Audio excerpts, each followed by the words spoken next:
আজি মোৰ পাকঘৰত বনাম মধুসোলেং, কঁঠালগুটি আৰু মানধনিয়াৰে মাছৰ জোল। আপোনালোকে মোৰ ভিডিঅ'টো চাই ভাল পালে লাইক, শ্বেয়াৰ, কমেণ্ট কৰিব আৰু ছাবস্ক্ৰাইব কৰিব। ফেচবুক পেজটো মোৰ ফ'ল' কৰিব। আহকচোন মই কেনেকৈনো মাছৰ তৰকাৰীটো বনালোঁ চাওঁ। চাওকচোন।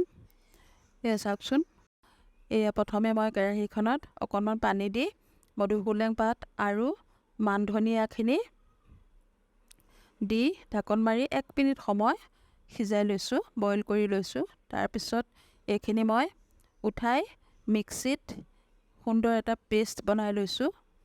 তাৰপিছত কেৰাহীখন গৰম হোৱাত অকণমান তেল দিছোঁ, একদম সামান্য পৰিমাণৰ তেল। টেঙা তৰকাৰীত ইমান বেছি তেল নালাগে। তাতে মই আধা চামুচ পাঁচফোৰণ দিলোঁ। তাৰপিছত পাঁচফোৰণখিনি দিয়াৰ পিছত জলকীয়া 2টা দিলোঁ, পিঁয়াজ দিলোঁ।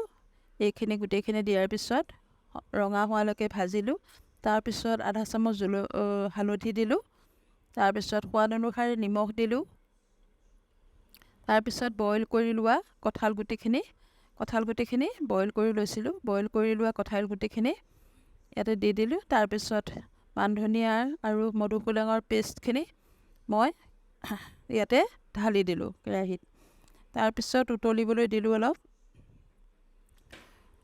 উতল অহাৰ পিছত ইয়াতে মই ভাজি ৰখা মাছকেইটুকুৰা দি দিম। মই ভাজি ৰখা মাছকেইটুকুৰা ইয়াতে দি দিছোঁ।